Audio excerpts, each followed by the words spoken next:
चक्षुरुन्मिलितं येन तस्मै श्रीगुरवे नमः। श्रीचैतन्यमनोभीष्टं स्थापितं येन भूतले स्वयं रूपा कदा मह्यं ददाति स्वपदान्तिकं। जय श्री कृष्ण चैतन्य प्रभु नित्यानंद श्री अद्वैत गदाधर शिवासुरि गौर भक्तवृंद।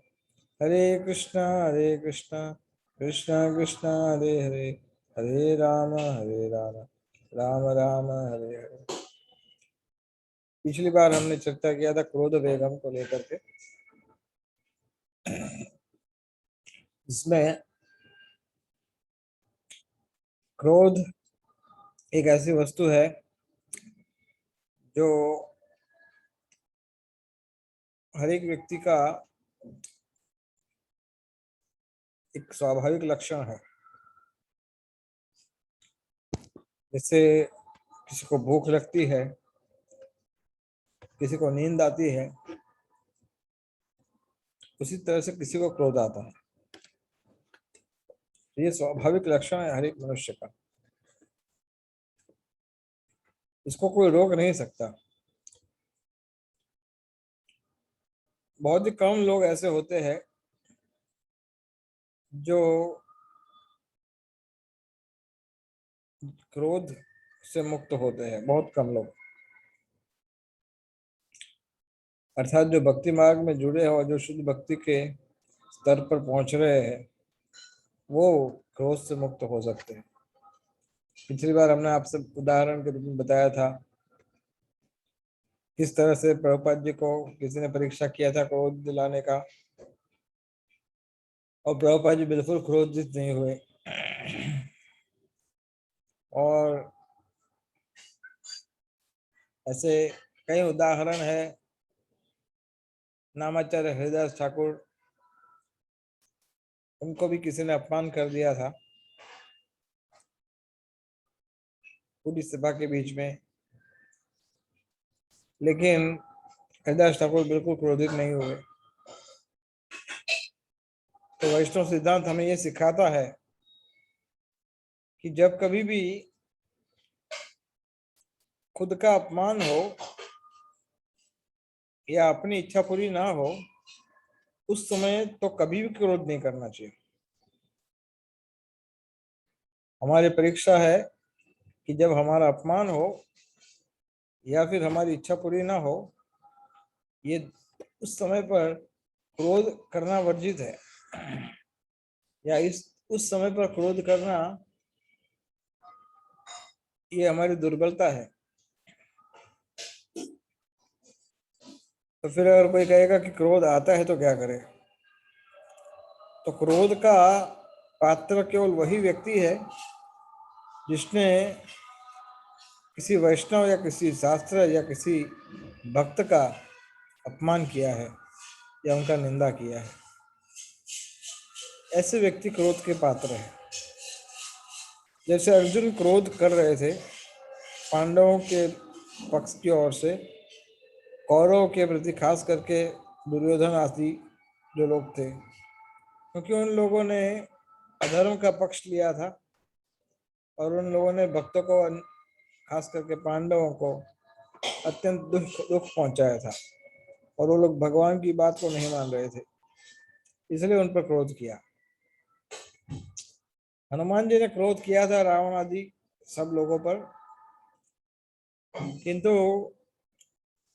हनुमान जी का जो क्रोध था वो रामचंद्र की सेवा के लिए था, कि जिसने माता सीता का हरण कर रहा था और उनको कष्ट दिया था, ऐसे व्यक्ति पर क्रोध किया था। चैतन्य महाप्रभु ने क्रोध किया था मधाई के ऊपर, क्योंकि उन्होंने नित्यानंद प्रभु को पत्थर फेंका था। तो पिछली बार हमने चर्चा की थी क्रोध जो है वो, उसका सॉल्यूशन केवल यही है कि उसकी दिशा बदल दी जाए, अन्यथा ये क्रोध जो है वो हमारा शत्रु के रूप में कार्य करेगा। 4 स्टेजेस की चर्चा की थी हमने। शुरुआत में थोड़ा सा डिस्टरबेंस होता है, वो मानसिक रूप से होता है। उसके बाद उसके आगे का एक स्टेज हो जाता है, अगर वहीं पर अगर आप अपने आप को रोक लेते हो तो बहुत बड़ा फायदा हो जाता है।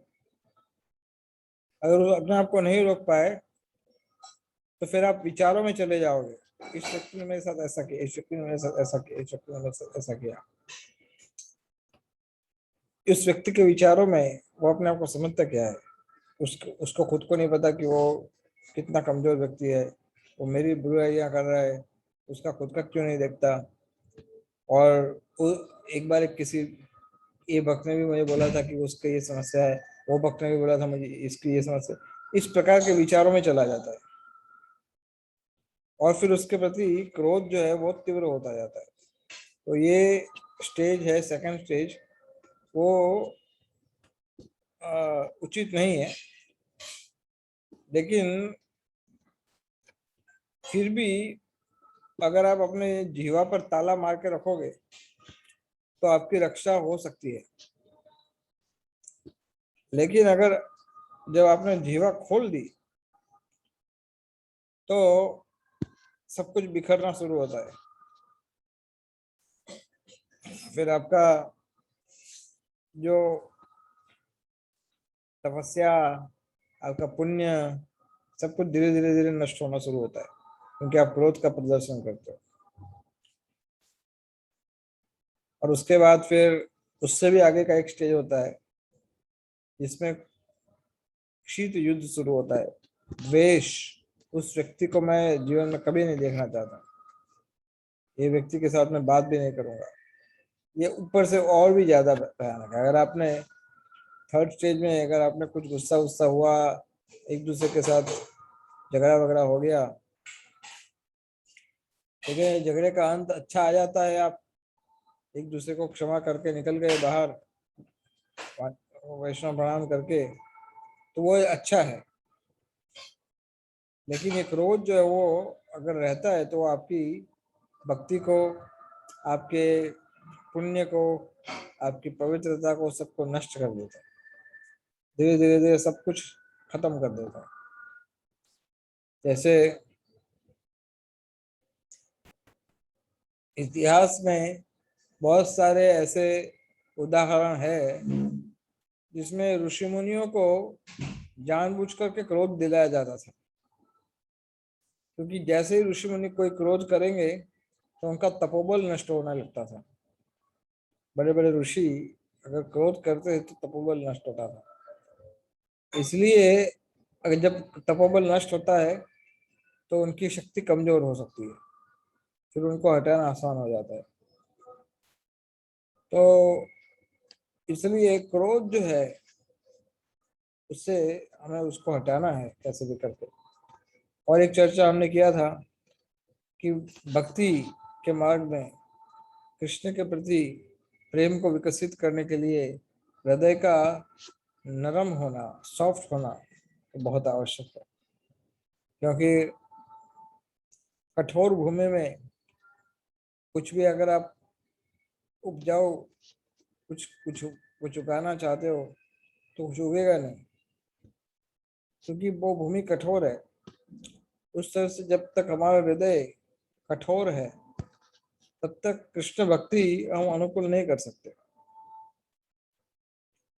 कृष्ण प्रेम के लिए, कृष्ण भक्ति के लिए हृदय का मृदु होना, हृदय का सॉफ्ट होना बहुत आवश्यक है। एक बार एक भक्त ने प्रभुपाद जी को प्रश्न पूछा था कि आपने जो सेकंड इनिशिएशन का सिस्टम है, ब्राह्मण गायत्री गायत्री दीक्षा, ये तो पुरुषों के लिए होता था प्राय, आपने स्त्रियों को ये दीक्षा देना क्यों शुरू किया, ब्राह्मण दीक्षा? प्रभुपाद जी ने उनको उत्तर दिया था कि ये जो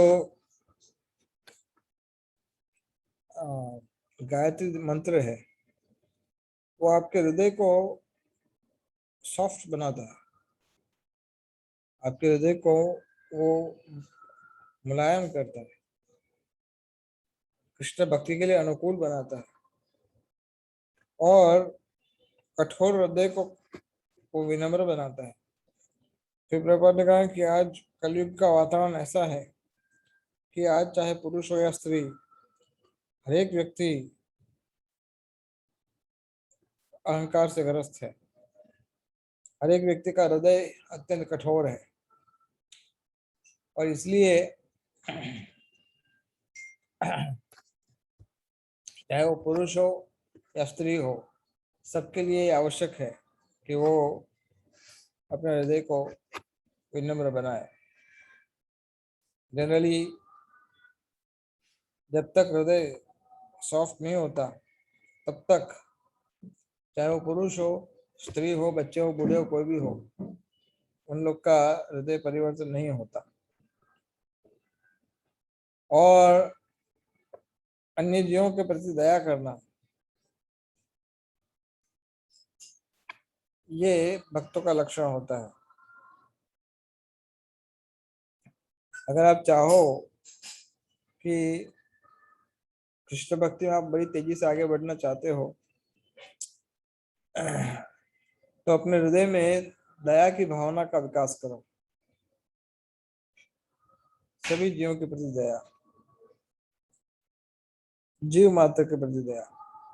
भगवान श्रीमद् भागवतम में कहा गया है, दयाया सर्वभूतेषु। सर्वभूतेषु का अर्थ होता है हर एक व्यक्ति, चाहे वो पुरुष हो, स्त्री हो, बूढ़ा हो, जवान हो, चाहे कोई व्यक्ति भारत का हो, विदेशी हो, हिंदू हो, मुस्लिम हो, चाहे कोई किसी भी स्थान से हो,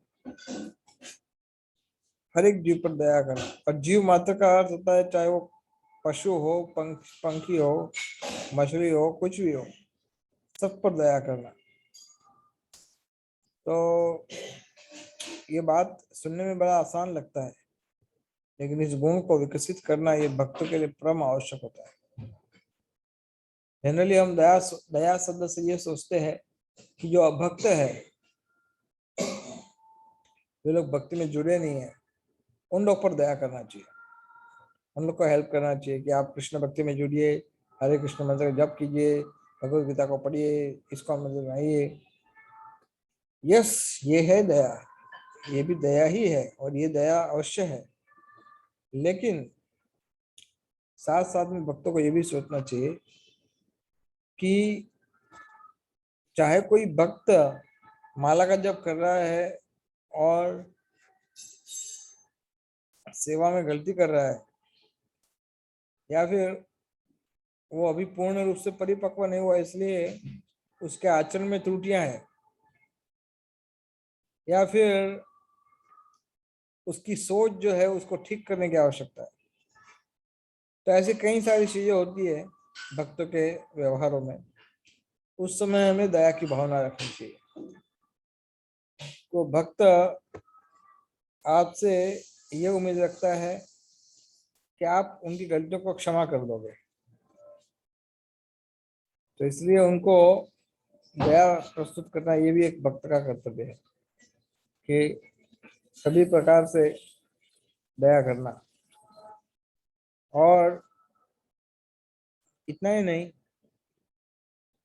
दया करना, दया का भाव रखना, ये एक प्रकार का कठिन गुण है। कई बार ऐसा लगता है कि प्रभु उसमें क्या कठिन, दया करना तो आसान है ना। जब व्यक्ति आपका मार्ग में अवरोध डाले या आपको कष्ट पहुंचाए, उस व्यक्ति को दया करके क्षमा कर देना, ये इतना आसान नहीं। इसलिए क्रोध जो है उसका सीधा और उसका जो सॉल्यूशन है वो है दया। दया करना, अगर आपको क्रोध आ रहा है तो सबसे अच्छा तरीका है, भौतिक जीवों के, कभी भौतिकवादी लोग के ऊपर क्रोध आता है तो उनको दया करने का सोचो, कैसे उन पर दया की जाए, कैसे किसी की सहायता की जाए। सहायता करना हमारा काम है, दंड देना हमारा काम नहीं है। दंड देने के लिए भगवान ने यमराज को रखा है, उनका पूरा डिपार्टमेंट बना के रखा है, प्रकृति बना के रखी है। तो दंड देने का ऐसा घृणित कार्य हमें क्यों करें? हम तो केवल चैतन्य महाप्रभु की कृपा को बांटने का काम करें। हम तो केवल दया करने का काम करें। कभी कभी कोई भक्त आपके मार्गदर्शन में कृष्ण भक्ति के विज्ञान को सीखता है, कृष्ण भक्ति की विधियों को सीखता है, तो वो भक्त का इच्छा रहता है कि वो भी आगे जाकर के कुछ सेवा करे। अच्छा, तो उस व्यक्ति की ईर्ष्या नहीं करके उस पर दया करना चाहिए। ये नहीं सोचना चाहिए कि अगर ये व्यक्ति आगे बढ़ेगा तो मेरी दुकान बंद हो जाएगी, कौन आएगा मेरी दुकान में, ये इसके पास भी ये अपनी दुकान खोल देगा। लेकिन ये भौतिक विचार है। भौतिक विचार में ऐसा होता है, लोग स्वार्थी होते हैं। लेकिन कृष्ण भक्ति के सिद्धांत में ये इसका कहीं पर भी कोई स्थान नहीं है।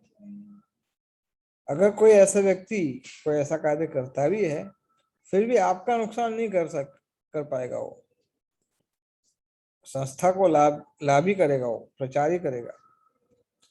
तो इसलिए हमें क्रोध का अनु उसको शमन करना चाहिए, अन्य जीवों पर दया करके। और दया का सीधा अर्थ होता है क्षमा। क्षमा बहुत मुश्किल है। क्या बोलते हैं? क्षमा वीरस्य भूषण। क्षमा जो है वो वीरों का भूषण है, वीरों का आभूषण है। हर एक व्यक्ति के लिए क्षमा करना आसान नहीं। कोई व्यक्ति कितनी बड़ी गलती करे, अगर आप झट से उसको क्षमा कर सकते हो, वो आपका वास्तव में भक्ति का गुण है।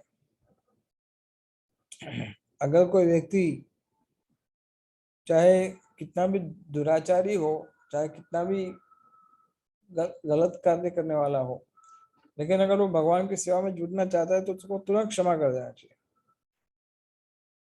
ऐसे शास्त्र में बहुत सारे उदाहरण है। युधिष्ठिर महाराज को कितना सारा कष्ट दिया कौरवों ने मिलकर के, लेकिन युधिष्ठिर महाराज हमेशा एक ही चीज बोलते थे, क्या? क्षमा है परम धर्म है ना। क्षमा करना किसी को वो सबसे बड़ा धर्म है। चाहे कोई व्यक्ति कैसा भी आचरण करे, युधिष्ठिर महाराज क्षमा की मूर्ति थे, साक्षात मूर्ति। क्योंकि धर्मराज थे वो, इसलिए वो तुरंत क्षमा कर सकते थे।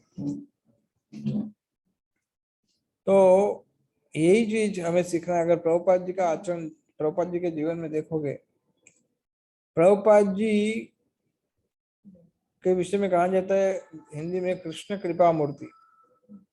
जो हिज डिवाइन ग्रेस बोलते हैं ना, हिज डिवाइन ग्रेस, तो कई बार भक्त लोग उसका ठीक से अनुवाद नहीं कर पाते। ये हिज डिवाइन ग्रेस का अनुवाद क्या करें? हिज डिवाइन ग्रेस का अनुवाद होता है कृष्ण कृपा मूर्ति, जो कृष्ण की कृपा की साक्षात मूर्ति है। वो उनके लिए क्षमा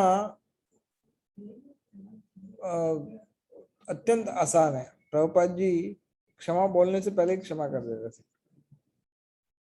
आपको क्षमा मांगने की आवश्यकता भी नहीं रहती, वो ऐसे ही क्षमा कर देते थे, चाहे वो कैसा भी व्यक्ति हो। कई बार ऐसे भी भक्त होते थे कि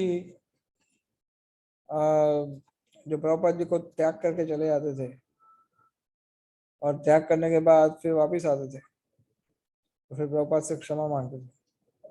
प्रभुपाद बोलते थे जो हो गया उसको भूल जाओ, अब तुम कहाँ चले गए थे मुझे छोड़ करके, अब तुम आ गए हो, अब मुझे अच्छा लगेगा, तुम सेवा करो।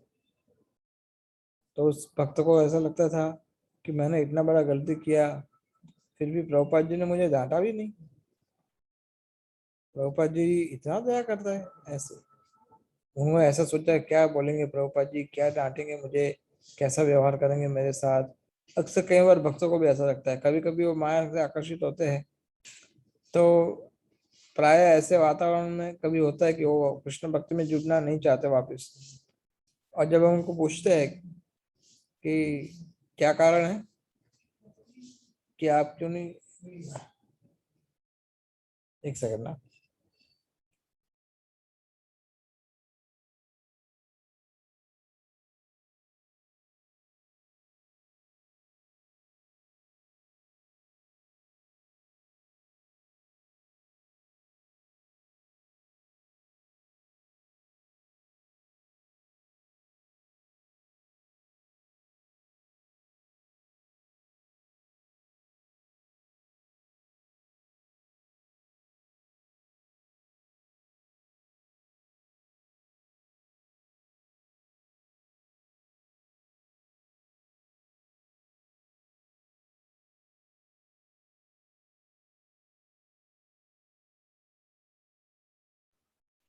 I'm sorry for the break. So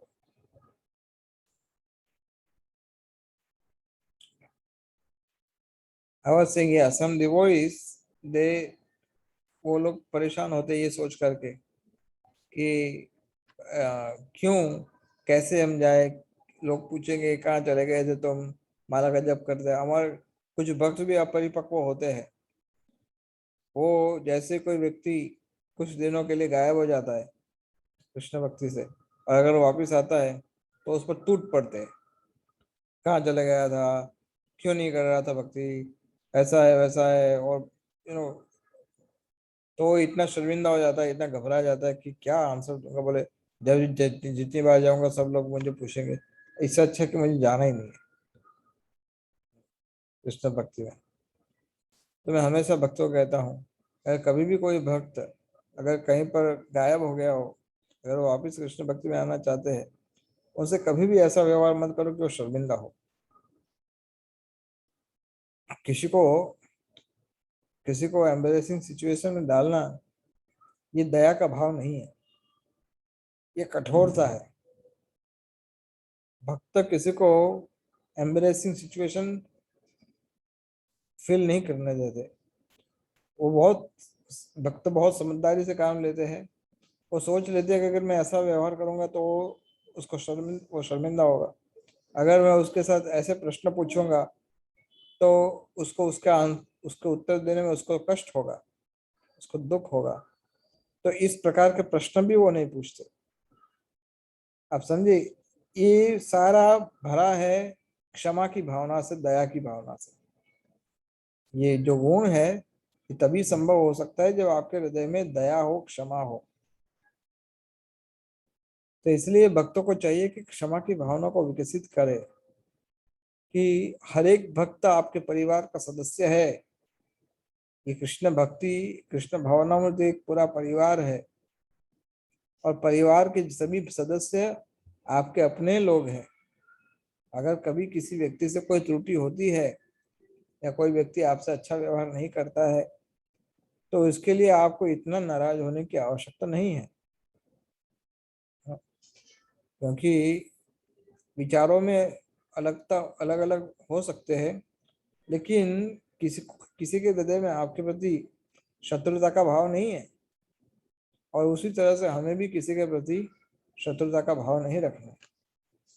आप कोई कह सकता है कि प्रभु जी बोलने में सुनने में ये सारी चीजें बड़ी अच्छी लगती है, लेकिन जब व्यवहार में ये सब आता है तो ये सारी चीजें गौण लगती है। हमें लगता है कि ये सब सुनने में अच्छा लगता है, लेकिन व्यवहार में तो हम कठोर ही रहना पड़ता है, नहीं तो हमारी कोई सुनेगा नहीं।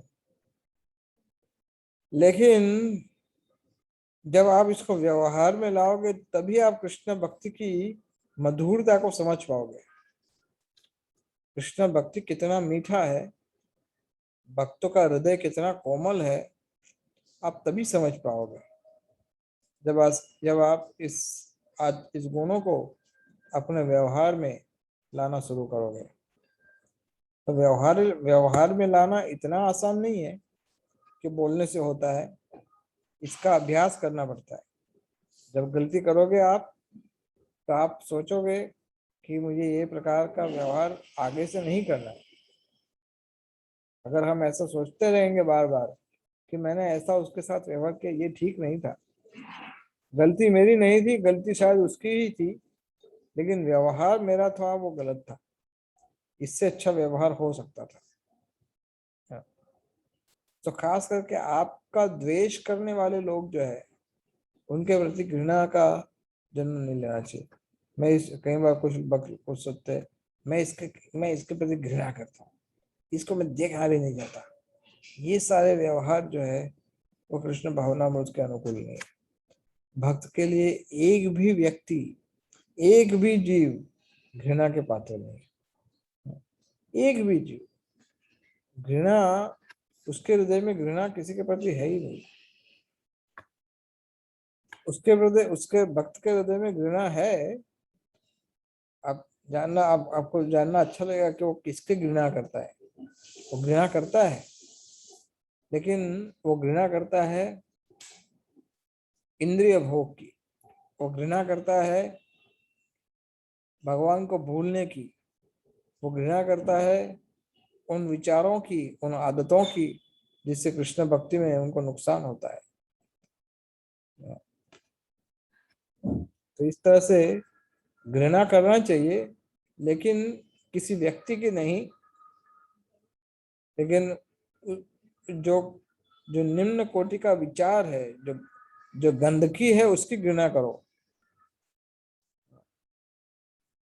तो यमुनाचार्य इस वस्तु में कहते हैं कि जब से मैंने भगवान कृष्ण का सुंदर स्वरूप देखा है, पीताम्बरधारी, जब से मैंने भगवान के सौंदर्य का, जब से मैंने भगवान के चरणों में भक्ति स्थिर हुई है, तब से जब भी मेरे इंद्रिय भोग का विचार आता है तो उस विचार को मैं थूक देता हूँ और उस पर घृणा करता हूँ। तो घृणा किसी की नहीं करनी चाहिए, क्योंकि घृणा करने वाले लोग का हृदय अत्यंत कठोर होता है और कठोर हृदय में प्रेम स्थापित नहीं हो पाता। कोई भक्त सोच सकता है कि प्रभु जी ये XYZ डिवोटी है, अच्छा भक्त है, सब कुछ अच्छा करता है, लेकिन वो मेरे प्रति या उसके प्रति या किसी के और के प्रति वो घृणा करता है। तो हमें ये सोचना चाहिए कि वो भक्त जो है, अगर वो घृणा कर रहे हैं तो ये उनके लिए कृष्ण भक्ति में ठीक नहीं है।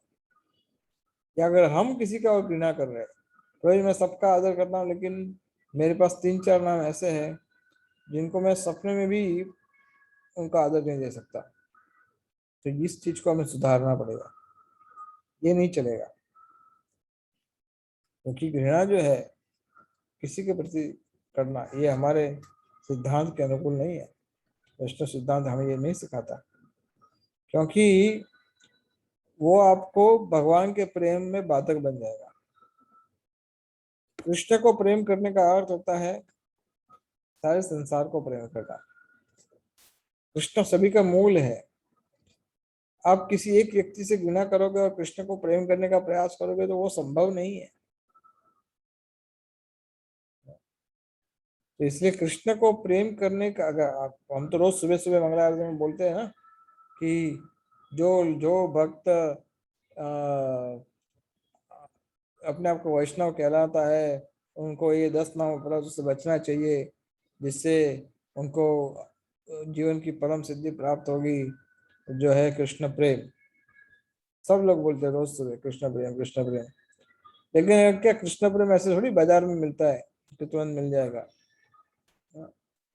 कृष्ण प्रेम प्राप्त करने के लिए सबसे पहले हमें हृदय में से किसी प्रकार की घृणा को हटाना पड़ेगा, चाहे किसी के प्रति हो, उस घृणा को हटाना पड़ेगा।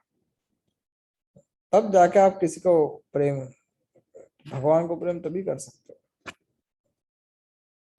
इसलिए घृणा का कहीं पर भी कोई स्थान नहीं है कृष्ण भक्ति में। क्रोध जो है वो हमारी कृष्ण भक्ति का बाधक है, बाधक। वो हमें रोकता है कृष्ण भक्ति के, हमारी कृष्ण भक्ति के गला वो घोंट देता है। उसको क्या बोलते हैं, उसको it choke up our throat. So we should stop anger in whatever best we can. लेकिन कभी कभी ऐसा होता है कि भाई अगर थोड़ा बहुत गुस्सा नहीं करोगे तो सेवा में बाधा आ सकती है। लेकिन हमें ये समझना चाहिए कि एडमिनिस्ट्रेटिव सर्विसेज में क्रोध की आवश्यकता होती है। एडमिनिस्ट्रेटिव सर्विसेज, एडमिनिस्ट्रेशन में क्या होता है कि आपको डिसिप्लिन मेंटेन कराना पड़ता है। अगर व्यवस्थापक जो होता है वो कठोर व्यवहार नहीं करेगा तो व्यवस्था नहीं हो पाएगी। कठोर व्यवहार का अर्थ ये नहीं होता है कि भक्त अपने विनम्रता छोड़ दे। कठोर व्यवहार का अर्थ क्या होता है कि सही गलत को पहचानना पड़ता है एडमिनिस्ट्रेशन करने वाले को। और जनरली इसलिए एडमिनिस्ट्रेशन की सर्विस लोग पसंद नहीं करते, क्योंकि उसमें आपको गालियां सुननी पड़ती है, किसी को किसी को कष्ट पहुंचाना पड़ता है। कोई एक ऐसा तो कभी होता ही नहीं कि हर एक वक्त आपसे प्रसन्न हो। एडमिनिस्ट्रेशन में होंगे तो आपको कोई ना कोई तो आपसे नाराज होगा ही, क्योंकि आप किसी एक को फेवर करोगे तो दूसरा कोई आपकी बात को पसंद नहीं करेगा। तो एडमिनिस्ट्रेशन में ये सब कुछ हो सकता है, लेकिन इसका अर्थ ये नहीं कि हम हमारा वैष्णव आचरण छोड़ दें। हमें हमारा क्रोध को संभाल के ही रखना पड़ता है, और जो कार्य आप बिना क्रोध के, जो जो चीज आप प्रेम से कर सकते हो उसको क्रोध से करने की आवश्यकता नहीं है। जैसे हमने एक एग्जांपल बताया था, आप प्रेम से भी बोल सकते हो कि आप अगर ऐसा करोगे तो अच्छा रहेगा। दूसरा तरीका है, अरे गधे दिमाग नहीं दे रहा, ऐसा थोड़ी करते हैं। हाँ, ये भी एक तरीका है, लेकिन ये तरीका आपको उपयोग करने की आवश्यकता नहीं, क्योंकि आप वही कार्य बिना उस क्रोध से भी कर सकते हो। तो इसलिए क्रोध का सबसे अच्छा तरीका है क्षमा, जैसे हमने बताया। तो सबसे अच्छा तरीका है कि क्षमा करते रहिए, क्षमा करते रहिए, चाहे कोई भी व्यक्ति हो। निंदा और अपराध जो होता है वो हृदय से प्रकट होते हैं, और गलतियां जो होती है वो मन से आती है, ऐसा जनरली बोला जाता है। तो अब समझे, निंदा और ऑफेंसेस, अपराध, ये हृदय से प्रभावित करते हैं, लेकिन गलतियां मन से होती है। गलतियों को क्षमा किया जाता है, अपराध को भी क्षमा किया जा सकता है, निंदा को भी क्षमा किया जा सकता है, लेकिन अपराध और निंदा अगर हमारी होती है तो अवश्य क्षमा करना चाहिए। जैसे एक भक्त ने एक अपने गुरु को प्रश्न पूछा था, एक बड़े पंडाल में, मैं वहां पर बैठा था। उस भक्त ने अपने गुरु को प्रश्न पूछा कि आ, हमें मुझे कई बार शिष्य ने ऐसा कहा कि मुझे कभी कभी ऐसा लगता है कि मैं आपके चरणों में अपराध कर रहा हूँ। गुरु को बोल रहे थे, मैं आपके चरणों में अपराध कर रहा हूँ, और मुझे ऐसा नहीं करना चाहिए, तो क्या करना चाहिए मुझे? तो गुरु ने उनको तुरंत उत्तर दिया कि तुम मेरी चिंता मत करो, तुम मेरा अपराध कर ही नहीं सकते, लेकिन तुम दूसरे भक्त का अपराध मत करना। तो भक्त आश्चर्य हो गए, गुरु जी ऐसा क्यों कह रहे कि तुम मेरा अपराध कर ही नहीं सकते? फिर गुरु जी ने कहा कि अपराध तो वैष्णव का होता है ना, मैं तो अभी वैष्णव हुई नहीं, इसलिए तुम मेरा अपराध कैसे कर पाओगे, लेकिन दूसरे वैष्णव का अपराध मत करना। तो कहने का तात्पर्य है कि आपको, आपका व्यक्तिगत जब कोई अपमान, कोई निंदा, कोई द्वेष या कोई अपराध करता है, तो वो कभी भी क्रोध के पात्र नहीं है, कभी भी नहीं। वो क्रोध के पात्र है ही नहीं। क्रोध केवल और केवल दूसरों के लिए है, अपने लिए नहीं है, खुद के लिए है ही नहीं क्रोध, केवल दूसरों के लिए है। तो इसको हमें बड़ी गहराई से समझना पड़ेगा कि क्रोध हमारे लिए नहीं है, दूसरों के लिए है। और अपने आप को इस तरह से वैष्णव नहीं मानना, ये इतना आसान नहीं है, लेकिन उद्देश्य ये है समझने का कि क्रोध दूसरों के लिए है। तो इसलिए भक्तों को चाहिए कि वो एजिटेट ना हो जाए किसी कारण से। और कोई कहेगा प्रभु ये तो अच्छी बात है, लेकिन हो तो जाता है, किसी ने कुछ बोला, किसी ने कुछ किया, तो पहले दिन तो आप थोड़ी चमत्कार हो जाएगा कि आप क्रोध से निकल गए बाहर, ऐसा थोड़ी होगा। तो धीरे धीरे धीरे जब आप गंभीरता को समझोगे, जब आप समझोगे कि भगवान के आचरण, भगवान के भक्तों का आचरण, तब फिर आप समझ पाएंगे कि आ, दूसरों के लिए क्रोध करना चाहिए, खुद के लिए नहीं करना चाहिए। चैतन्य महाप्रभु को अमोघा ने अपमान किया कि एक सन्यासी होकर के कैसा खाता भोजन करते हो आप। तो चैतन्य महाप्रभु गुस्सा नहीं किए, लेकिन सार्वभौम भट्टाचार्य जिनका वो दामाद था अमोघा, सार्वभौम भट्टाचार्य लकड़ी लेकर उसको मारने दौड़े। इतने बड़े पंडित, इतने बड़े आचार्य, वो उनके पीछे मारने दौड़े और जोर जोर से बोलने लगे कि भले मेरी बेटी विधवा हो जाए लेकिन तेरा सत्यानाश हो, तो मर जा। अमोघा को गालियां देने लगे। लेकिन फिर महाप्रभु बोले इतना नाराज होने की क्या आवश्यकता है, इतना दुखी होने की क्या आवश्यकता है, क्यों कर रहे हो इतना गुस्सा। अमोघा ने जो बोला ठीक ही तो बोला है, एक सन्यासी को इतना इतना ज्यादा थोड़ी खाना चाहिए। तो ऊपर से और दुख हुआ सर्व भट्टाचार्य को, हाय हाय दुर्भाग्य मेरा, ऐसा कैसे, ऐसे व्यक्ति को मैंने मेरी बेटी की शादी कराई। तो चैतन्य महाप्रभु खुद के लिए गुस्सा कभी नहीं हुए। रामचंद्र पुरी ने भी चींटियों को देख करके बोला यहाँ चींटियां है, इसका अर्थ है कि यहाँ की ये सन्यासी रोज मिठाई खाता होगा। चैतन्य महाप्रभु को आके बोला ऐसा। तो चैतन्य महाप्रभु ने कभी उस पर गुस्सा नहीं किया रामचंद्र पुरी के ऊपर, क्योंकि वो ईश्वरपुरी के गुरु भाई थे और ईश्वरपुरी के गुरु भाई का अर्थ होता है वो गुरु तुल्य है, इसलिए उन पर कभी गुस्सा नहीं किया महाप्रभु ने। तो कहने का तात्पर्य कि कोई व्यक्ति आपका निंदा करे, कोई, आप सोच सकते हो कि प्रभु वो मेरी बुराई कर रहा है, दुनिया भर को बता रहा है कि मैं बुरा व्यक्ति हूँ, मैं बुरा व्यक्ति हूँ, तो उसमें क्या प्रॉब्लम है आपको? What is the problem? क्या हम नहीं मानते कि हम बुरे हैं?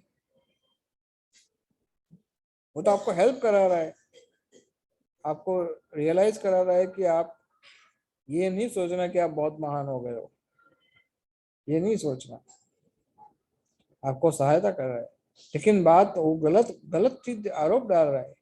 हाँ, अगर गलत आरोप है तो उसको उसको ठीक करना वो ठीक है, लेकिन उसके ऊपर द्वेष करना, उस पर क्रोध करना ये ठीक नहीं है। अपने पर लगे कलंक को या आरोप को ठीक करना, स्वच्छ करना, इसमें कोई गलत नहीं। वो तो चैतन्य महाप्रभु ने भी किया था, कृष्ण ने भी किया था। कृष्ण पर यह आरोप लगा था कि श्यामंतक मणि के कारण कृष्ण ने सत्यजित की हत्या कर दी थी, ऐसा आरोप लगा था सारे राज्य में। अभी ऐसा आरोप को भगवान ने कहा कि मुझे इसकी कोई परवाह नहीं, लेकिन ये आरोप हटा देता हूं मैं। तो उसके लिए भगवान को भी जाना पड़ा था, ये निंदा से बचने के लिए। तो फिर उस भगवान भी गए वहां पर, जाम्बवती को विवाह करके लेके आए, जाम्बवती से श्यामंतक मणि को लेके आए। लेकिन भगवान ने सत्यजित की हत्या के कारण उन्होंने किसी के ऊपर क्रोध नहीं किया था कि प्रसन्न, सत्यजित नहीं, उसका भाई प्रसन्न, प्रसेन, प्रसेनजीत या प्रसेन नाम, प्रसेन की हत्या हो गई। तो सत्यजित पर क्रोध नहीं किया उन्होंने, उनका आरोप था प्रसेन का वध करने का। प्रसेन सत्यजित का भाई था। तो इस तरह से हमें क्षमा करने का सीखना चाहिए, किस तरह से क्षमा करना चाहिए। धृतराष्ट्र ने बहुत सारे प्लान बनाए थे कि किस तरह से पांडव नष्ट हो जाए।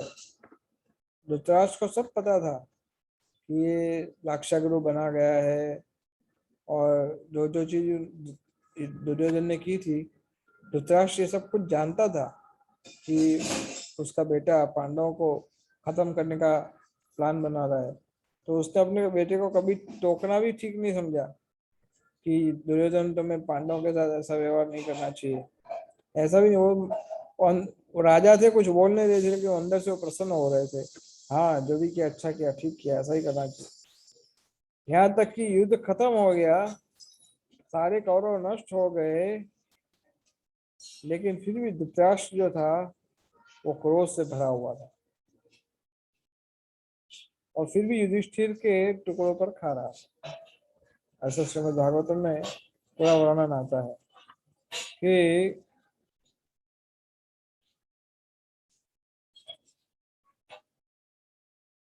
वो आ, बिल्कुल निर्लज होकर के धृतराष्ट्र रहता था, फिर भी उसने उसके प्रति, उसके मन में युधिष्ठिर के प्रति इतना प्रेम नहीं था। अब युधिष्ठिर इतना संयमी वक्त थे कि पूरा महाभारत का युद्ध समाप्त हो गया, और उन्होंने अपना अभिमन्यु गंवा दिया, उन्होंने अपने भीष्म पितामह गंवा दिए, द्रोणाचार्य गुरु को गंवा दिया, और कितना बड़ा नरसंहार हो गया धृतराष्ट्र के कारण। फिर भी युधिष्ठिर महाराज ने धृतराष्ट्र को कहा कि आप ही राजा रहिए, मुझे राज्य की कोई कामना नहीं, आप ही राजा रहिए, मैं आपकी सेवा करूंगा। बोले नहीं नहीं, राजा तो नहीं, और ठीक है राजा नहीं रहेंगे, फिर भी आप हमारे महल में ही रहिए, आपका पूरा आदर होगा। अब सोचो, कोई व्यक्ति कितना क्षमा कर सकता है? जिस व्यक्ति के कारण उन्होंने अपने सारे स्वजन खो दिए, इतना बड़ा महायुद्ध हो गया, किंतु युधिष्ठिर महाराज ये ब्लेम गेम वाले नहीं थे, तुम्हारे कारण नहीं हुआ, तुम्हारे कारण नहीं हुआ, तुम्हारे कारण नहीं हुआ। अक्सर हम क्या करते हैं, सबको ब्लेम करते हैं, ये हुआ, इसके कारण हुआ है, ये उसके कारण हुआ है, ब्लेम उसका, ब्लेम उसको, इसका, इसके कारण, उसका कारण। Why to play all this blame game? इसके कारण क्या हुआ, फॉरगेट इट। अभी आपका कर्तव्य क्या है वो सोचो। तो इसलिए we should learn the mercy qualities, the forgiving qualities from Yudhishthira. So अगर किसी भक्त के प्रति, अगर हम क्रोध को नष्ट करना चाहते हैं, तो और भी कुछ तरीके हैं। जैसे हमने बताया कि उसके अच्छे गुणों को देखा जाए। उस व्यक्ति ने श्री प्रभुपाद जी के मिशन के लिए क्या कुछ किया है कभी? ये प्रश्न पूछो अपने आप को कि क्या उस व्यक्ति ने कुछ कुछ योगदान दिया है क्या प्रभुपाद जी के संस्था के लिए? क्या उसने कभी कीर्तन गाया है, या मृदंग बजाता है, या डीटी वर्शिप करता है, या प्रवचन देता है, या बुक डिस्ट्रीब्यूशन करता है, या सफाई करता है? कुछ भी सेवा किया है क्या उसने पास्ट में? या प्रसाद सर्विस किया है, या प्रसाद खाया है, या केवल अप्रिशिएट किया है कि प्रभुपाद जी बहुत अच्छे हैं? केवल इतना भी बोला है क्या उसने कभी? अगर हाँ, तो उस व्यक्ति पर क्रोध मत करो।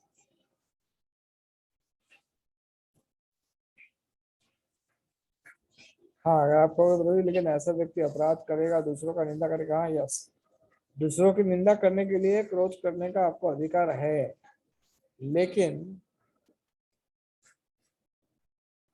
अपने लिए क्रोध करने का अधिकार नहीं। तो क्षमा करना, दया करना, तो इसके लिए पहले ये देखो कि उसने प्रभु के लिए क्या कुछ किया है। दूसरा, उसने कितना समय भगवान के लिए अपने आप को शरणागत किया है। 1 साल, 2 साल, 5 साल, 10 साल, उसको वैल्यू करो। कृष्ण भक्ति में जुड़ना एक बहुत बड़ा आशीर्वाद है, लेकिन उस कृष्ण भक्ति में टिके रहना ये उससे भी बड़ा आशीर्वाद है। कोई व्यक्ति कृष्ण भक्ति में जुड़ता है तो अवश्य ही बहुत भाग्यशाली है, लेकिन जुड़ने के बाद कितने सालों के बाद भी अगर वो कृष्ण भक्ति में है, तो उसको तो प्रणाम करना चाहिए, क्योंकि इतने सालों में कितनी सारी परीक्षाओं को पास किया होगा उन्होंने, कितने सारी कसौटियों को झेला होगा, कितने सारे साइक्लोन आए होंगे उनके कृष्ण भक्ति के अंदर। इन सबको झेल झेल करके अभी भी कृष्ण भक्ति में लगा हुआ है, और वो भी एक्टिव सर्विस करने को तैयार है। तो ऐसे भक्त को तो हमें प्रणाम करना चाहिए। क्यों? क्योंकि एक अपने आप में एक अचीवमेंट है, अधिक समय तक कृष्ण भक्त बना रहना। और उससे भी ज्यादा आगे महत्वपूर्ण है अगर कोई व्यक्ति आगे बढ़ रहा है कृष्ण भक्ति में। एक भाग्यशाली है कि वो जुड़ा, उससे ज्यादा भाग्यशाली है कि वो टिका, उससे भी आगे ज्यादा भाग्यशाली है या कि जो आगे बढ़ रहा है। क्योंकि टिकने वाले लोग बहुत हो सकते हैं लेकिन आगे बढ़ने वाले इतने नहीं होते।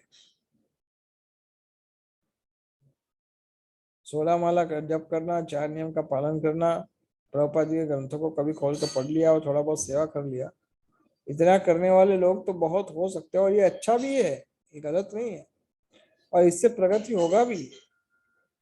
लेकिन जो बहुत ज्यादा मेहनत करता है आगे बढ़ने के लिए, उसकी प्रगति तेजी से होती है।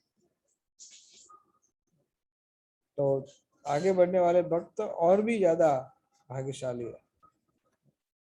तो इसलिए ये देखा जाए कि वो उसने कितना समय कृष्ण भक्ति में व्यतीत किया है।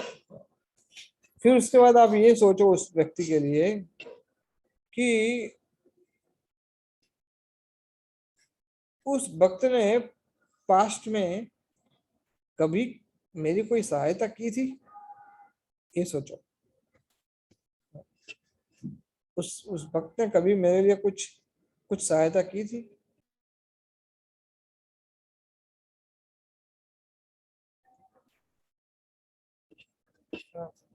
अगर हाँ, तो उसके प्रति क्रोध मत करो।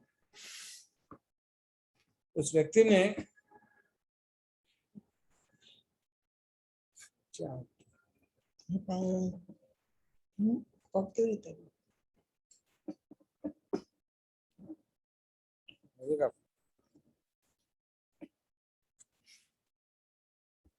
उसने मेरे लिए क्या किया है, then we have to see what he has done for me, then you stop। तब आप उस पर क्रोध मत करो। फिर आप ये भी सोच सकते हो कि जब मेरे मृत्यु का समय आएगा तो मैं उस व्यक्ति के साथ कैसा व्यवहार करना पसंद करूंगा। कैसा व्यवहार, उस समय फिर आप लोग बोले यार, मरने के टाइम में थोड़ी किसी पे कोई गुस्सा करना चाहेगा। नहीं, दूर दूर करो इस व्यक्ति को, मेरी नजर के सामने इसको रखो ही मत, ऐसा थोड़ी कोई बोलेगा। तो फिर क्यों गुस्सा करना चाहते हो? फिर छोड़ो। Why to get angry with him? Why can't you forgive him? क्या उसको क्षमा नहीं कर सकते? तो क्रोध नहीं करना चाहिए। और उसके अच्छे गुणों को देखो, इसमें ये भक्त और ये सेवा कर रहा है, ये भक्त ये सेवा कर रहा है, इसमें ये अच्छी क्वालिटी है, इसमें उत्साह है, ये कभी कभी अप्रिशिएट करता है, दूसरे भक्तों को आदर करता है, मेरे प्रति इतना अच्छा व्यवहार नहीं करता लेकिन दूसरे भक्त के प्रति अच्छा व्यवहार करता है। तो ठीक है ना, उसमें क्या प्रॉब्लम है? जैसे मैंने आपको एग्जांपल दिया था पास्ट में, देवानंद पंडित जो है, और देवानंद पंडित ने शिवाज ठाकुर का अपराध किया था।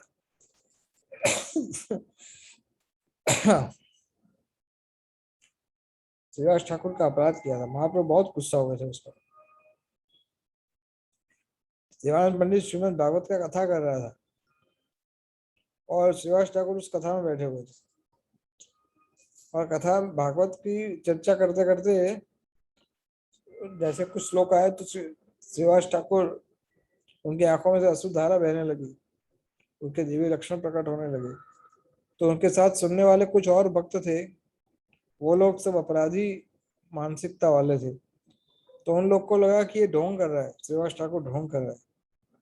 तो उन लोगों ने, वो श्रीवास ठाकुर को 3-4 लोग ने मिल करके उसको उठा लिया, श्रीवास ठाकुर को, और उठा करके पूरे सभा से बाहर छोड़ के आए, उनका अपमान किया इस तरह से। बोले इसको हटाओ यहाँ से कथा में से, ये डिस्टर्बेंस क्रिएट करेगा। तो ये सब कुछ हुआ देवानंद पंडित के सामने, लेकिन देवानंद पंडित ने रोकने का प्रयास भी नहीं किया। जो हो रहा था सब होने दिया। तो ये अपराध हुआ उससे, देवानंद पंडित से। तो महाप्रभु बहुत नाराज हुए उससे, बहुत नाराज, उससे बात भी नहीं करते थे महाप्रभु। तो देवानंद पंडित बाद में भी पूछा, मुझे क्षमा करो, महाप्रभु कुछ जवाब नहीं दिया, उनको क्षमा नहीं किया। लेकिन बाद में वक्रेश्वर पंडित करके एक भक्त थे, वक्रेश्वर पंडित जो थे उसकी सेवा करना शुरू कर दिया देवानंद पंडित ने। और वक्रेश्वर पंडित जो थे वो बहुत ही ज्यादा प्रसन्न चित्त रहने वाले भक्त थे। तो उन्होंने इसका सेवा लेना शुरू किया देवानंद पंडित का, और कृपा करना शुरू किया देवानंद पंडित के ऊपर। और देवानंद पंडित पे इतनी कृपा हुई कि वक्रेश्वर पंडित उसको पसंद करने लगे कि ये बहुत अच्छा सेवा कर रहा है मेरी। तो अच्छी सेवा करने के परिणाम स्वरूप चैतन्य महाप्रभु को जब पता पड़ा कि वक्रेश्वर पंडित का ये प्रिय भक्त बन गया है, तो चैतन्य महाप्रभु ने फिर उसको क्षमा कर दिया। उसने किसी वैष्णव को पसंद किया। इसलिए अगर वो किसी और को आदर कर रहा है तो आप उसका चिंता मत करो फिर कि आपके साथ कैसा व्यवहार कर रहा है। तो इस तरह से धीरे धीरे उस भक्त के प्रति क्रोध की भावना नष्ट होने शुरू हो जाएगी। सो अगर आपको बहुत ज्यादा गुस्सा आता है, समझ लो XYZ डिवोटी के साथ, तो सबसे पहले तो आप झगड़ा नहीं करोगे, राइट। दूसरा, आप मुंह पे ताला मार दोगे, बोलना नहीं है। लेकिन प्रभु जी मेरा तो खून एकदम बॉयल हो गया है, ऊपर धुआं निकल रहा है उसमें, क्या करें। ठीक है, कोई बात नहीं, आप ईमेल लिख डालो, आपको ईमेल टाइप करो या मैसेज टाइप करो इतना क्रोध में। हाँ, पूरा मैसेज टाइप करो, क्योंकि बात तो करना नहीं है, बोलने का तो मना किया है। तो लिखो, पेपर के ऊपर लिखो, व्हाट्सएप में लिखो, ईमेल में लिखो, जहां लिखना है आपको लिखो। लिखो लेकिन भेजना नहीं उसको, don't send it, don't send it, keep it in a draft, उसको रखो ड्राफ्ट, इट विल हेल्प। आपके क्रोध को निकाल भी दोगे आप, और उसको सामने भेजोगे भी। all these are different tips, maybe you can try out sometime, it may help, right? So actually हमारी भावनाओं को सामने वाले तक पहुंचाने की कला होती है। आप आपके हृदय में क्या भाव है, आप क्या सोच रहे हो, वो सामने वाले तक पहुंचाना जो है वो प्रेजेंटेशन मैटर करता है। आप किस प्रकार से उसको प्रस्तुत करते हो, वो बहुत फर्क पड़ता है इससे। वो हमें सीखने का प्रयास करना चाहिए। क्योंकि कलयुग के लोग जो है उनको थोड़ा सा मिसअंडरस्टैंडिंग, इतना थोड़ा ही चलेगा झगड़ा करने के लिए, बहुत काम कर लेगा वो। थोड़ा ही मिसअंडरस्टैंडिंग होगा ना, तो वो तो पूरा महाभारत कर सकते हैं। सबको इतना झगड़ा हंगामा गाली गलौज सब कर देंगे छोटी सी मिसअंडरस्टैंडिंग। क्योंकि कलयुग है, कलयुग का ये लक्षण है, लोगों को झगड़ा करना बहुत पसंद है। वो अपॉर्चुनिटी की तलाश करते हैं कलयुग में लोग, कब कोई झगड़े का वातावरण मिल जाए और अपने टूट पड़े उसके अंदर। तो we are suppose to avoid, झगड़ा हमें नहीं करना है। तो सबसे पहले मिसअंडरस्टैंडिंग को हटाना है, बैठ करके डिस्कस करो और इसको हटाओ। और हमेशा याद रखो कि जब मिसअंडरस्टैंडिंग होता है तो उस व्यक्ति को आप दोष मत दो, लेकिन आप उसको बोलो कि इसमें आपका कोई कसूर नहीं है, कोई आपका दोष नहीं है, ये कलयुग के कारण ऐसा हो रहा है। मैं तुमसे नाराज नहीं हूँ और तुम भी मुझसे नाराज, मैं तुमसे क्रोध नहीं कर रहा हूँ, मेरे हृदय में तुम्हारे प्रति कोई गुस्सा नहीं है, तुम भी मुझ पर क्रोध थोप दो। इस तरह से धीरे धीरे धीरे ये बात को हमें समझा देना चाहिए। सो एनीवेज, नेक्स्ट टाइम इसके ऊपर और चर्चा करेंगे कि क्रोध जो है,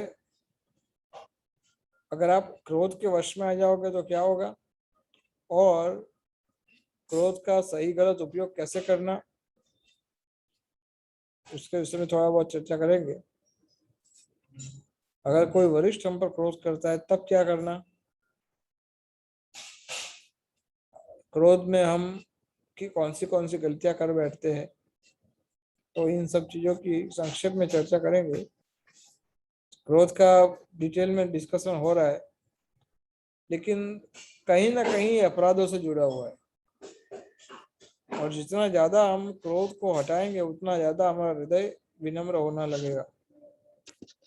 तो इसलिए हम इस पर थोड़ा अधिक समय ले रहे हैं, तो अपने आप को विनम्र बनाना ये हमारा कर्तव्य है।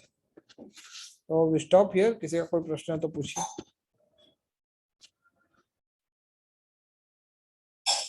हरे कृष्ण प्रभु जी, दंडवत प्रणाम। धन्यवाद। मेरा अभी 2-3 दिन पहले का ही एक एक्सपीरियंस है। कोई मेरे साथ शेयर कर रहे थे, अभी नवरात्रि के समय में वो ट्रांसजेंडर घर घर घूम के वो कुछ चंदा जमा करते हैं, उसके रिलेटेड था। तो जो मेरे साथ बात कर रहे थे वो बहुत ही घृणा बता रहे थे उनके लिए, और बड़ा एफिशिएंटली उनको हैंडल किया और कुछ नहीं दिया, इस तरह की बात कर रहे थे। मुझे वो चीज अच्छी नहीं लगी, मन में मेरे को वही हो रहा था कि वो भी तो भगवान के अंश है, उनके साथ ऐसा नहीं करना चाहिए, लेकिन मैं बोल नहीं पाई, अपोज नहीं किया कुछ भी, खाली सुना और चुप रही। तो ऐसे में क्या करना चाहिए अपने को, उनको समझाना चाहिए या फिर मैं बोल नहीं पाई, वो ठीक किया ऐसे?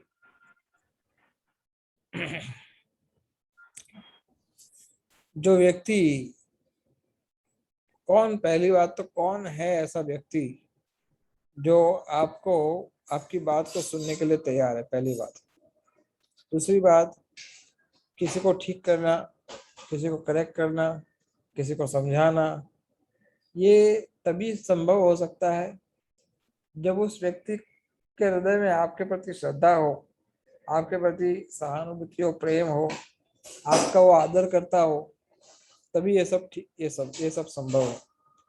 लेकिन कोई भी व्यक्ति समझना चाहता नहीं है, क्योंकि खास करके जो भक्त नहीं है वो संसार भर के वेल विशर अपने आप को मानते हैं कि सबको मैं समझा सकता हूँ, लेकिन मुझे कोई समझा नहीं सकता क्योंकि मैं सबसे महान हूँ।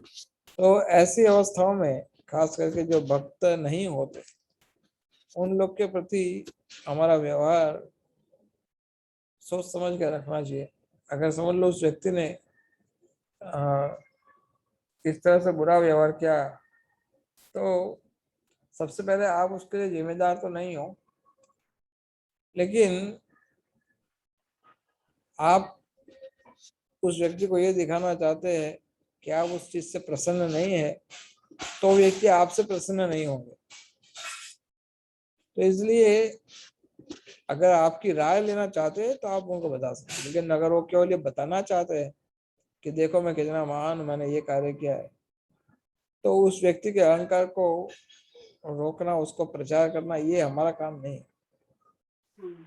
उस व्यक्ति को आप केवल उस बात को हटा दिया जाए और उसको कृष्ण भक्ति के लिए कुछ संदेश दे सकते हो तो ठीक है, क्योंकि ये बात इंस्टेंटली करेक्ट करने वाली बात नहीं होती है। ये वस्तु तभी ठीक हो सकती है जब उसके हृदय में परिवर्तन आता है। तो हृदय परिवर्तन करने के लिए कभी भी ऑन द स्पॉट करेक्ट करना बहुत मुश्किल होता है। हृदय परिवर्तन करने के बाद वो व्यक्ति गलती करना बंद करेगा, तो गलती को टोकने से अच्छा कि गलती को बंद करने का प्रयास किया जाए। इस तरह से वो हेल्प होगा। ठीक है। और प्रश्न पूछिए। यस। मिसअंडरस्टैंडिंग हरे कृष्ण प्रभु जी, दंडवत प्रणाम। वन बाय वन, एक के बाद एक। यस। हरे कृष्णा, कभी कभी मिसअंडरस्टैंडिंग की वजह से क्रोध आता है, राइट? बट क्रोध सामने वाले को आ रहा है, आप वो मिसअंडरस्टैंडिंग क्लियर करवाना चाहते हो, लेकिन वो व्यक्ति सुनने के लिए भी तैयार नहीं है और उसका फिर बोले ना राई का पार्ट बना देते हैं, ऐसे सिचुएशन क्रिएट करे, तो उस समय क्या करना चाहिए? तो उस व्यक्ति का जो अथॉरिटी होता है, उस व्यक्ति का अथॉरिटी जिनकी वो बात सुनेंगे, उनके पास जाकर के आप बता सकते हो कि मेरा इनसे झगड़ा करने का कोई इरादा नहीं है और ये थोड़ी मुझे ऐसा लग रहा है कि यहाँ मिसअंडरस्टैंडिंग हो रही है और मैं प्रयास भी करना चाहता हूँ कि आपस में बात करके इसको क्लियर कर दिया जाए। अगर आप हमारी सहायता कर सकते हो तो मैं उसके लिए तैयार हूँ, लेकिन अगर आपको लगता है कि आप अपने तरीके से ठीक करना चाहते हैं मैटर को, तो फिर आप जैसे बोलो, मैं आपको कोऑपरेट करने को तैयार हूँ। तो जनरली उनकी अथॉरिटी को संपर्क करना अच्छा है। अगर स्वयं आप को अथॉरिटी समझे तो, हाँ, तो स्वयं को ही अथॉरिटी समझे तो, लेकिन समझना और होना में तो अंतर होता है ना। अथॉरिटी तो हर एक व्यक्ति सोच सकता है, लेकिन चाहे वो मैनेजरियल हो या spiritual, there are two lines of authorities. तो एक मैनेजरियल अथॉरिटी होता है जिसमें मंदिर के अध्यक्ष के ऊपर होते हैं सेक्रेटरी, जेबीसी इत्यादि, पूरी हायरार्की होती है ना, पूरा चैनल है। और स्पिरिचुअल अथॉरिटीज में उनके guide, counsellor, mentor, whatever you call, उसके बाद आते हैं उनके दीक्षा गुरु और फिर गुरु परंपरा। तो किसी की अगर वो मानता है कि ना मैं मैनेजरियल अथॉरिटी को मानता हूँ ना स्पिरिचुअल अथॉरिटी मानता हूँ, तो फिर उसके लिए केवल यमराज की अथॉरिटी बचती है। तो ऐसे व्यक्ति से तो हमें एनीवे लेना देना भी नहीं होना चाहिए कि जो किसी अथॉरिटी को मानता ना हो। ऐसे व्यक्ति से क्लैरिफिकेशन करके क्या मिलेगा हमें? सो आप उसको उसके दुर्भाग्य पे छोड़ दो फिर।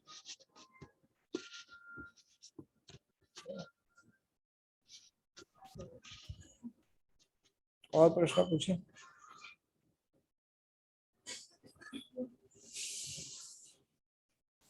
हरे कृष्ण प्रभु जी, दंडवत प्रणाम। प्रभु जी, मैं ये पूछ रहा था कि जो भी आपका लेक्चर मैं सुन रहा था, अभी आप कह रहे थे और कोई जीव के प्रति हमारा दया का भाव रहना चाहिए ताकि हमें कृष्ण भक्ति में आगे बढ़ पाएंगे। लेकिन उसी टाइम जब मैं सुन रहा था कि मच्छर आके मुझे काट रहा था, तो मैं सोचा कि क्या करूं, but my mind instructed me that कि किल हिम। तो मैंने उसको मारा। एक्चुअली वो सही है, गलत है, या ऐसे टाइम पे क्या करना चाहिए? इनफैक्ट मैंने सोचा कि वो आपको पूछूं ताकि थोड़ा मेरे को क्लैरिटी मिले। अच्छा किया आपने पूछा। ये महत्वपूर्ण बात है, क्योंकि हमारे सन्यासी महाराज वो बता रहे थे एक लेक्चर में कि ये मच्छर जो है, एक्चुअली उस मच्छर को पता नहीं है कि वो आप उसको पसंद नहीं करते हो और उसको भूख लगी हो, खाने के लिए आ रहा है, और उसको ऐसे मन में बिल्कुल ये भाव नहीं है कि उसके खाने से आपको कष्ट हो रहा है। उसको बिल्कुल ये पता नहीं, उसको बिल्कुल ये पता है भाव नहीं। वो बिल्कुल निर्दोष भाव से आ रहा है खाने के लिए, उसको बिल्कुल नहीं पता। अगर उसको कभी कोई बता देना उसको कि आप उसको पसंद नहीं करते हो, तो शायद वो आपके पास ना भी आए। वो ये सोचेगा कि मैं किसी और के पास चला जाता हूँ, लेकिन उसको नहीं पता ये, तो इसलिए वो काटने आ रहा है। अब हमारी समस्या है कि हम थोड़ा बहुत परेशानी होती है तो हम सीधा यमदंड हाथ में ले लेते। हम सोचते कि भाई तू जीने के लिए अधिकारी नहीं है, तुझे मृत्युदंड मिलना चाहिए। अरे भाई, मेरा मेरा मेरा कसूर क्या है, मेरा दोष क्या है? तुझे पता नहीं कि तूने मुझे काटा है? अरे भाई, मैं तो क्यों तुम्हें हल्का सा काटा है, बाकी दुनिया भर में तो मुझसे भी बड़े बड़े मच्छर तुम्हें रोज काट रहे, उसको तो आप मृत्युदंड नहीं दे रहे हो। अब मैं एक मात्र छोटा सा इंसेक्ट हूँ, आप मुझे मृत्युदंड दे रहे हो? हाँ, क्योंकि उन सबको मृत्युदंड देने के लिए मेरे पास शक्ति नहीं है, लेकिन तुम तो मच्छर हो, मैं तुम्हें तो आराम से मार सकता हूँ। हाँ, तो बेचारा कुछ बोलता नहीं है और हम उसकी हत्या कर देते। तो इसलिए मच्छर को मारना नहीं चाहिए, ऐसा हमारा भाव होना चाहिए। उसको उड़ा दो। उसके लिए अलग अलग उपाय करो, जैसे नीम का स्प्रे डालना, नीम की पत्ती लगाना, नीम का रस लगाना, या फिर मच्छर मॉस्किटो नेट यूज करना, या फिर धूप करना। ऐसी कुछ चीजें जिससे मच्छर अपने आप दूर चले जाते हैं। तो ऐसे उपायों को ज्यादा पसंद करना चाहिए, नहीं कि उसको मारना।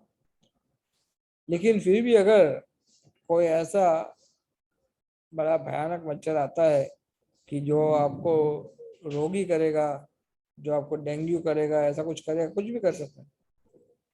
वैसे उस टाइटल लेके तो नहीं घूमते मच्छर, लेकिन मच्छर को मारने का हमारा जो आदत है उसको हटाना चाहिए, वो रोक देना चाहिए। मैं देखा है कई बार हमारे एक भक्त है, एक कमरे में अगर एक भी मच्छर होगा तो चैन की सांस नहीं ले सकते। वो भला आपको कहाँ परेशान कर रहा है, वो अपना काम कर रहा है, तुम अपना काम करो। Why also disturb. But yes you are right, उसकी हत्या करना ये हमारे लिए ठीक नहीं है। और सारे उपाय करो। हाँ, अगर गलती से हत्या हो जाती है, मैंने ऐसे भक्तों को भी देखा है कि गलती से हत्या हो गई, चींटी की भी या मच्छर की भी, चाहते नहीं थे, गलती से हत्या हो गई, इतना दुख करते बाबा, क्या उसको पूरा कई समय तक उनके मन में इतना ग्लानि रहता है, हाय हाय मैंने ये क्या कर डाला, मैंने क्यों इसको मारा, क्यों इसको मारा, मुझे ऐसा थोड़ी करना चाहिए, उसका क्या दोष था, उसका क्या दोष था। तो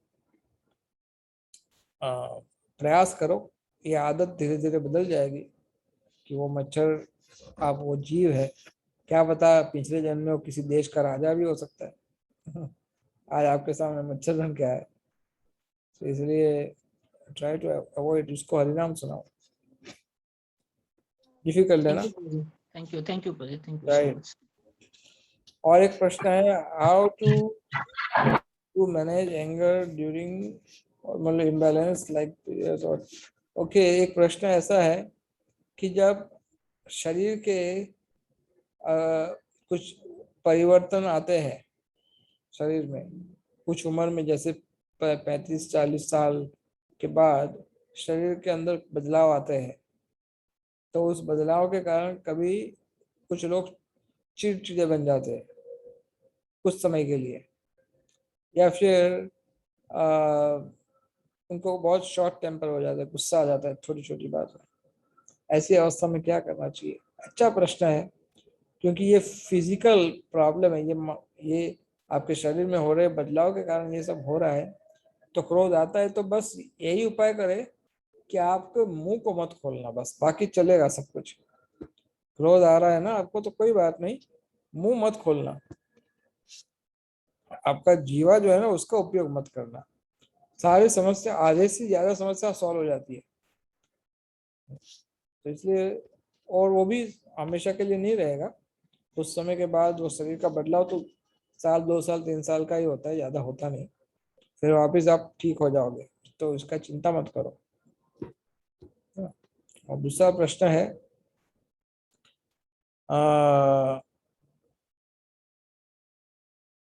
कभी कभी हमें अपने आप पर क्रोध आता है,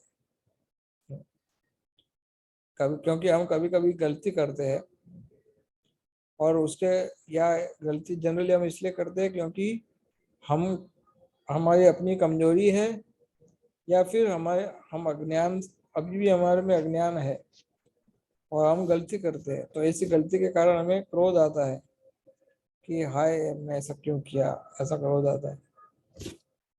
तो खुद पर क्रोध करने का पूरा आपको हक है। जैसे हमने बताया ना कि कोई व्यक्ति आपका अपमान करेगा तो आपको क्रोध करने का हक नहीं है, क्रोध दूसरों के लिए, राइट, दूसरा किसी का अपमान होता है उसके लिए क्रोध है। लेकिन खुद पर क्रोध करने में कोई प्रॉब्लम नहीं, लेकिन इतना भी क्रोध मत करो कि आप सेवा के लिए अपने आप को अयोग्य बना दो, ऐसा मत करो। तो खुद पे क्रोध का अर्थ क्या होता है कि मैं ठीक नहीं हो रहा हूँ, मैं इतने लेक्चर सुन रहा हूँ, इसको बोलते हैं आत्मग्लानि, गिल्ट फीलिंग बोलते हैं इसको, गिल्ट। तो वो एक अच्छी चीज है, वो आपको आगे गलती करने से रोकेगा उसमें, लेकिन वो कभी भी आपकी डिसअपॉइंटमेंट का कारण नहीं बनना चाहिए। कुछ लोग क्या करते हैं, वो गिल्ट फील जो होते हैं ना, गिल्ट फीलिंग, हाय मैंने ऐसा क्यों किया, मैंने ऐसा क्यों किया, उसके कारण वो अपनी सेवा रोक देते हैं। तो उसका वो सॉल्यूशन सेवा ही है,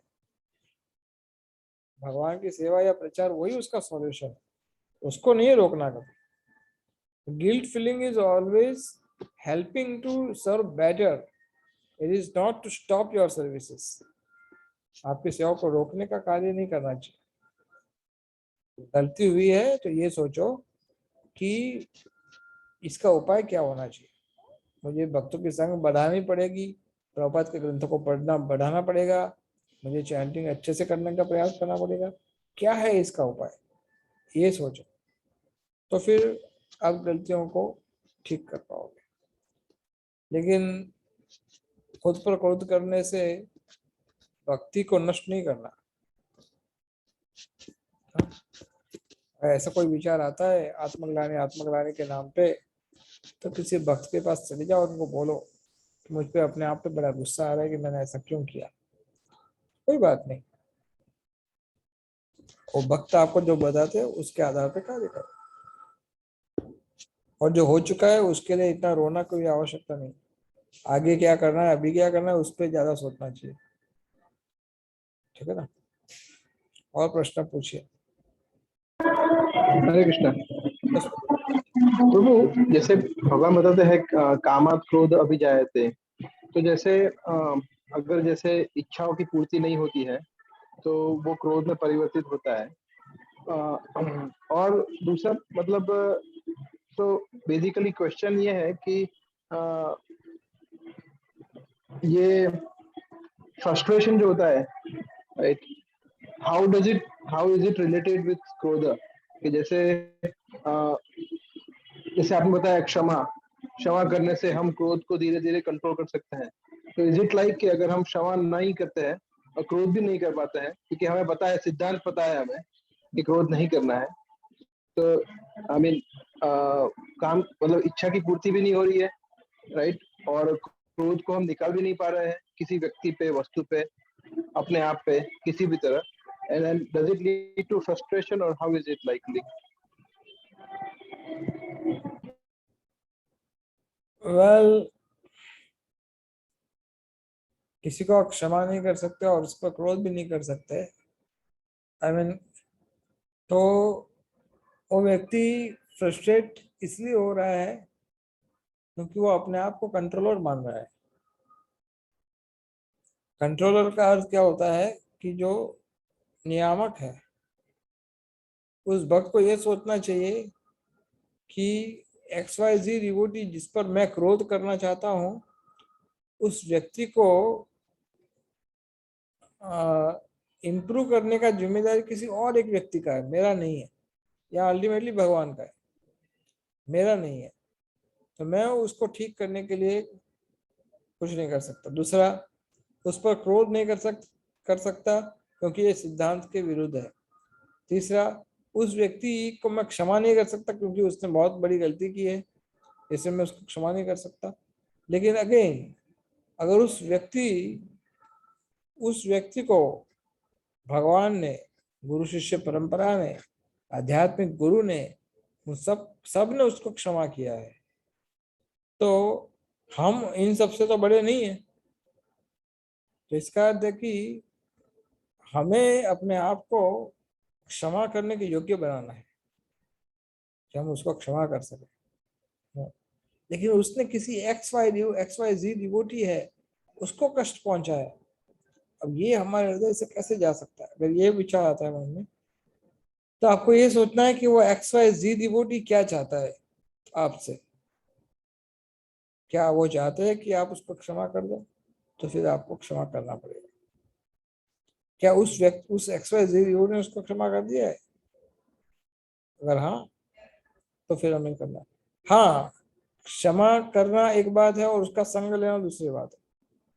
उसका संग करना आवश्यक नहीं है, लेकिन उसको क्षमा कर देना, उसके गुणों को देखना, उसकी कार्य को प्रशंसा करना, तो इसमें कोई बुराई नहीं है। फिर भी खास करके कभी कोई ऐसा होता है जिसने आपके आध्यात्मिक गुरु का अपमान किया हो, ऐसा हो, और उस व्यक्ति के प्रति आप बहुत नाराज हो, तो कोई बात नहीं। लेकिन मैं फिर भी ऐसा सोचता हूँ कि हमें फिर भी एक बार अपने आप पर इस विषय में फिर से विचार करना चाहिए, क्योंकि अल्टीमेटली ये कृष्ण भक्ति का क्षेत्र है। इसलिए किसी के प्रति नाराजगी हमें भगवत धाम जाने से रोक ना ले। तो इसलिए हमें अपने आप को सावधान करना पड़ेगा इन सब चीजों के साथ। जैसे पास्ट में एग्जाम्पल हुए हैं, वो जयप्रकाश स्वामी के ऊपर किसी व्यक्ति ने हमला किया था पास्ट में, तो बहुत पहले की बात है ये। हालांकि उस व्यक्ति ने महाराज से दीक्षा ले लिया बाद में, लेकिन फिर भी कुछ भक्तों का ऐसा मानना था कि ऐसा व्यक्ति से मैं हम कैसे व्यवहार करें अच्छे से वैसे। तो ये परिपक्वता का सवाल है, और उस भक्त को ये देखना चाहिए, सभी भक्तों, कि उसके गुरु क्या चाहते हैं, जिसका अपराध उसने किया वो क्या चाहते हैं, वो सब कुछ हमें देखना पड़ेगा। तब जाके हमें हमारा आचरण ठीक करना पड़ेगा। हरे कृष्णा, थैंक यू प्रभु। तो वो दूसरा कनेक्टेड क्वेश्चन ये है एक इससे कि इज इट लाइक जैसे हम ईर्ष्या जो है वो इतनी सूक्ष्म है, तो अगर किसी भक्त को क्षमा करना है तो हमें सबसे पहले ईर्ष्या से मुक्त होना पड़ेगा। So is that a point? ऐसे ऐसे होता है? हाँ, किसी को क्षमा करने से, सॉरी, क्षमा करने के लिए उसके प्रति जो घृणा है उसको हटाना पड़ेगा। कि एक तो क्षमा करने वाला कैसा होता है, हाँ जाओ क्षमा कर दिया, जाओ चले जाओ यहाँ से मेरे सामने, तो वो कुछ क्षमा नहीं है। ठीक है, वो आपने बोल दिया बताने के लिए, लेकिन क्षमा का अर्थ क्या होता है, हृदय से आप उसको छोड़ देते हो। ठीक है, अभी ये भक्त जो है ये इतना आगे नहीं बढ़ा हुआ है तो कोई बात नहीं, आज नहीं तो कल बढ़ जाएगा। तो लेकिन उसके प्रति घृणा मत करो, घृणा करोगे तो क्षमा नहीं कर पाओगे। इसलिए ईर्ष्या बोल सकते हो आप, द्वेष बोल सकते हो। घृणा का नेक्स्ट लेवल होता है ना, वो ईर्ष्या में परिवर्तित होता है। जब आप घृणा करते हो तो द्वेष करते हो, तो फिर वो नेक्स्ट आता है ईर्ष्या के रूप में कि आप उसकी द्वारा की गई प्रगति, उसके द्वारा की गए कार्य, इन सब के प्रति फिर आप कंपटीशन मोड में चले जाते हो, फिर ईर्ष्या की भावना चली जाती है, दल बनाने की भावना आ जाती है, ये सब चीज उसके अंदर आती है, और उसमें फिर एक दूसरे का नुकसान पहुंचाते हैं। तो ये पूरा जो क्या बोले दिमाग की माती खत्म कर देता है कृष्ण भक्ति को। इसलिए हमारा उद्देश्य है यूनाइटेड रहना, और ईर्ष्या द्वेष ये डिवाइड करने वाले वस्तु है, तो इससे कृष्ण भक्ति नुकसान होता है। So that is what your question was, right? Yes, yes, yes. ईर्ष्या से मुक्त होंगे, then so we have to be non-envious to that devotee in order to forgive him, right? Yes, or maybe you can forgive him so that you don't hate him. Right. Yes. Okay, no questions? It's already 10, so we can stop now. Thank you. Hare Krishna. Hare Krishna. Hare Krishna.